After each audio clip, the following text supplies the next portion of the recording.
জনাব তারেক রহমান, আপনাকে আমাদের অনুষ্ঠানে স্বাগত জানাই। আপনি আমাদের শুভেচ্ছা এবং কৃতজ্ঞতা জানবেন।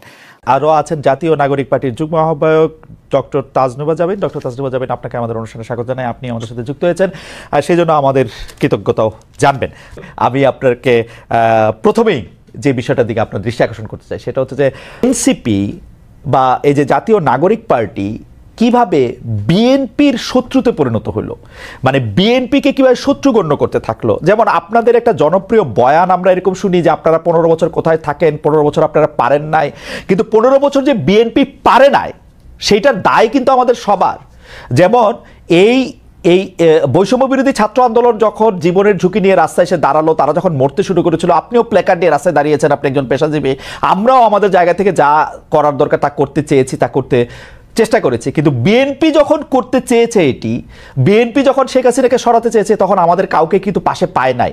এই 15 বছর ধরে সংগ্রামরত, তারপর হচ্ছে বিভিন্নভাবে মজলুম দলটা কিভাবে এনসিপির সবচেয়ে বড় প্রতিপক্ষতে পরিণত হলো। তারা কথায় কথায় বিএনপিকে শ্লেষ করে, বিএনপি পারে নাই, বালুর ট্রাক সরাতে পারে নাই, দৌড়ানি দিয়ে এই আগে যদি দিতেন তাহলে এতদিনে ওরা পলায় যেত। এগুলি বিএনপিকে কেন শুনতে হইতেছে? মানে বিএনপির অপরাধটা কি? এবং সেটা কিন্তু আজকে থেকে না, প্রথম দিন থেকে। এবং বিএনপির অপরাধ আমি সরাসরি দেখি যে বিএনপি একটা নির্বাচন চায় এবং নির্বাচন করে এটা দেখতে চায় যে কারা আসলে কটুক দিতে পারে। আপনি যদি আমাদের একটু বলতেন। এই 5 আগস্টের পরে কিন্তু প্রত্যেকটা ফ্যাসিবাদ বিরোধী শক্তি যার যার ব্যানারে ফেরত গেছে। এখন যখন গণ অভ্যুত্থানটা নিয়ে প্রশ্ন ওঠে, গণ অভ্যুত্থানের ভাগিদার নিয়ে প্রশ্ন ওঠে, সবাইকে কিন্তু সমান সেটার অংশীদার তারা দাবি করে, খুব ভালো কথা। কিন্তু যখন ব্যর্থতা বা কোনো ধরনের জবাবদিহিতার মধ্যে পড়তে হয়, তখন কিন্তু শুধু ছাত্র তরুণদেরকে পড়তে হয়, বা এই গুটি কয়েক ছাত্রকে ধরে পড়তে হয় যে, এবং এই শত্রু বা তারা 15 বছরে কিছু পারে নাই, এই কথাটা কিন্তু শুধু ছাত্র তরুণদের পক্ষ থেকে যায় না, এটা জনগণের পক্ষ থেকেও যায়।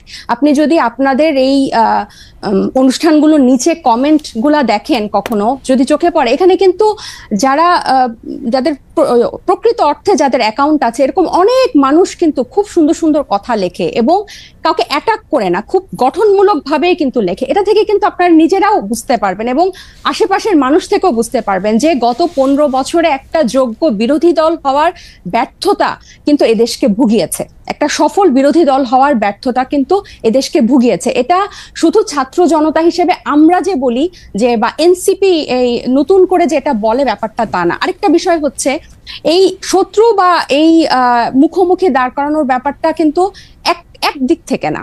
আপনি দেখবেন এই যে কিছুদিন আগে এক টক শোতে আমার এক সহ আলোচক বলছিলেন, আমি 90 সালের গণ অভ্যুত্থানের একটা কথা বলছিলাম, উনি বলছেন 90 সালে তোমার বয়স কত ছিল, বেয়াদব, অপরিপক্ক, আদব কায়দা জানে না, তোমাদের বয়সে মানে এক একজনের, আমাদের রাজনৈতিক জীবন বা রাজনৈতিক পথ চলা তোমাদের বয়সের বেশি।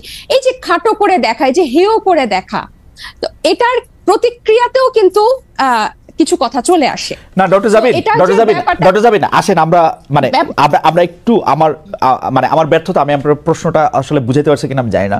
আমার কাছে যেটা মনে হয়েছে যে বিএনপি গত 13 বছর ধরে, স্পেসিফিকলি বললে যে 2012 সালের পর থেকেই বিএনপি এই একটা সরকারের কাছে একটা দাবি জানায় আসতেছে, দরকার হলে সরকারকে বলতেছে ক্ষমতা চাইতে একটা সুষ্ঠু নির্বাচনের কথা বলতে। এবং এইটার মধ্যে কিন্তু বিএনপি কোনোদিন কোনো আড়াল নিতে পারে নাই। বিএনপি কিন্তু কোনো ছাত্রলীগের মধ্যে গিয়ে বলতে পারে না যে বঙ্গবন্ধু মহান নেতা, আমরা সবাই বঙ্গবন্ধুকে ভালোবাসি, এই কথা বলে কিন্তু বিএনপি রাজনীতি করতে পারে নাই।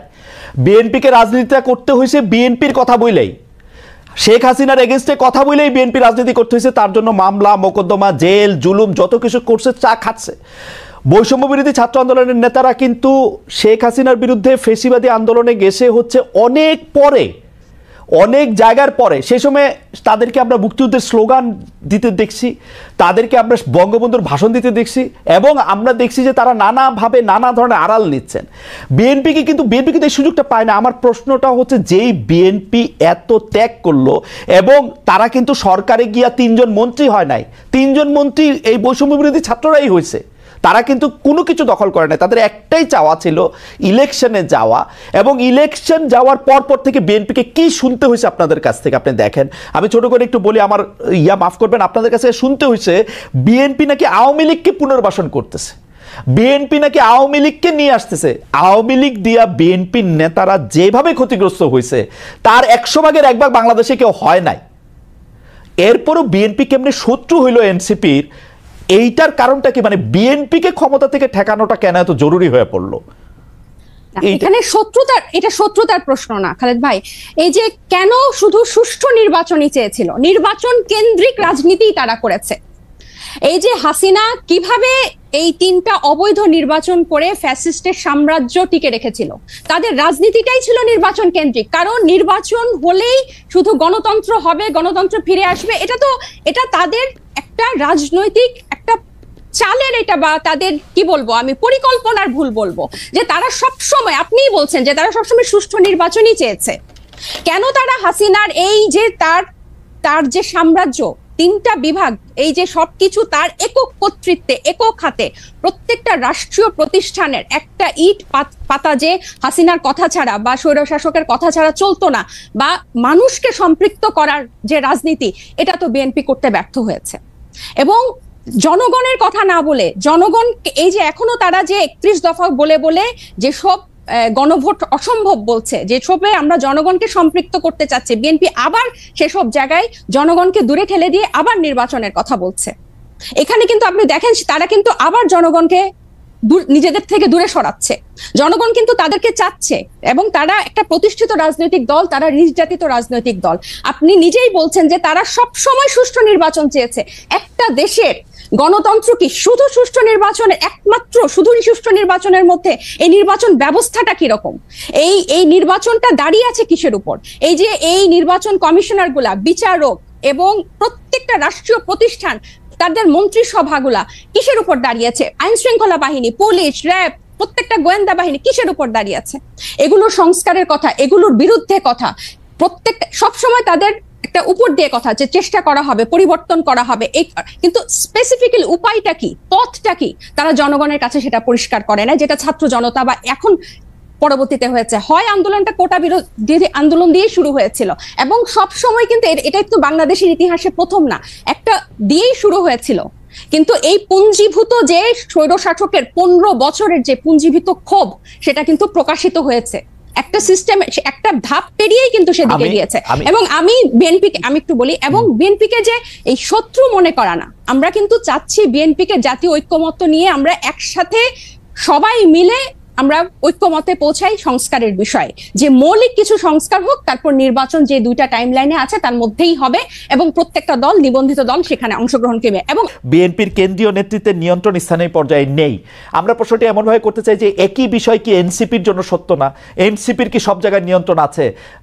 জামিন, আপনি শুনছেন কিনা আমি জানি না, মনিয়াপা শুনছেন কিনা আমি জানি না, আমি তো শুনছি এনসিপির পরিচয় দিয়ে স্থানীয় পর্যায়ে বহু লোক বহুভাবে চাঁদাবাজি করছে, বহু লোক বহুভাবে এনসিপির পরিচয় দিয়ে, সমন্বয়ক পরিচয় দিয়ে, আহ্বায়ক পরিচয় দিয়ে বহু লোক বহুভাবে চাঁদাবাজি করছে। এইটা আপনি এটাকে কিভাবে দেখেন? আর বিএনপির মানে বিএনপির কি প্রবলেম, সেটা নিয়ে এনসিপির বিবৃতি দেওয়ার কারণ কি? মানে এইটা এটা এটা এটা এইটা আপনি কি আসলে কিভাবে দেখেন? আসলে বিএনপির কারো দ্বারা যদি কেউ আক্রান্ত হয়, সে আইনের ব্যবস্থা নিতে পারে। আপনারা একটি রাজনৈতিক দল হয়ে আরেকটি রাজনৈতিক দলের কোথায় নিয়ন্ত্রণ আছে, কোথায় নিয়ন্ত্রণ নাই, সেটি বলার কারণ কি আসলে? কিছুদিন আগে প্রথম আলোর একটা জরিপ আমি একটু দৃষ্টি আকর্ষণ করতে চাই, যেখানে 7ই আগস্ট 2024 থেকে 31শে মার্চ 2025 পর্যন্ত একটা রিপোর্ট প্রকাশিত হয়েছিল বিএনপি এবং তার সহযোগী অঙ্গ সংগঠনের অপরাধের একটা তালিকা, যেখানে আর্থিক এবং মৌখিক সহিংসতা মানে হুমকি, চাঁদাবাজি, এটা ছিল 372টা, এবং শারীরিক সহিংসতার রেকর্ড ছিল মানে মারামারি, সংঘর্ষ, সেটা ছিল 488টা, এবং মৃত্যু 70টা। এবং এছাড়াও আপনারা জানেন যে হাতিয়ায় আমাদের হান্নান মাসুদের উপর সংঘর্ষ হয়েছে, হামলা হয়েছে। এবং প্রত্যেকটা জায়গায় আপনি যে বললেন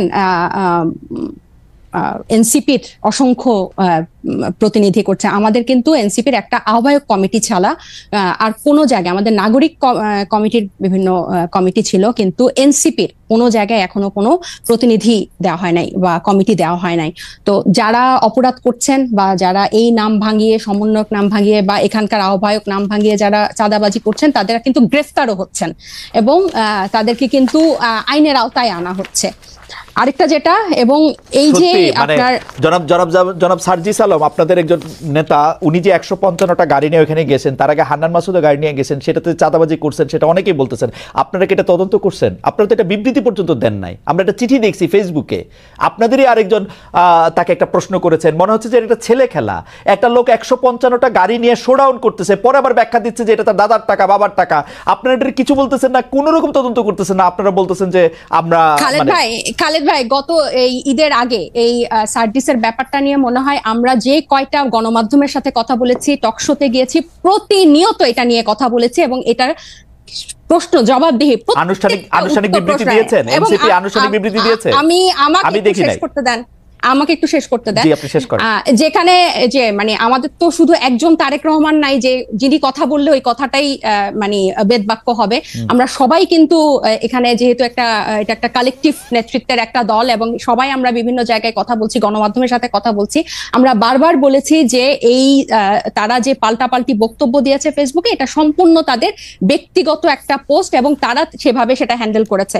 আমি আরো বলি যে আপনি আমাকে যে কথাটা শেষ করতে দিলেন না, তো এই যে বিভিন্ন জায়গায় যে তাদের এই সহিংসতা এবং তাদের যে স্থানীয় পর্যায়ে নিয়ন্ত্রণ নাই, এটা স্বয়ং তাদের দলের যে তারেক রহমান সাহেব, উনি নিজেও কিছুদিন আগে, এই 2-1 দিন আগে, ঈদের আগে একটা বক্তব্যে বলেছেন যে যারা এরকম করছেন তাদেরকে উনি ডিজোন করেন বা টানতে পারেন না। সো এটা প্রমাণিত যে তাদের স্থানীয় পর্যায়ে তাদের ইয়াটা নাই, কন্ট্রোলটা নাই, এবং নিজে উনি এই কথা স্বীকার করেছেন। আর আমাদের দলের সাথে যে আপনারা বিএনপির তুলনা করছেন, এটা এই কারণে আমি বলবো যে আমরা এখনো সাংগঠনিক ভাবে ওভাবে বিস্তার লাভ করি নাই। নতুন একটা রাজনৈতিক দলে অনেকেই কিন্তু শেল্টার নিতে চাইবে বা নাম ভাঙিয়ে এটা করতে চাইবে, কারণ এই যে এইগুলো কিন্তু এই 1 মাস আগে আমরা এসে নতুন করে তৈরি করি নাই, বরং এই পুরনো রাজনৈতিক অপসংস্কৃতির মধ্যে আমরা এসেই জন্ম নিয়েছি।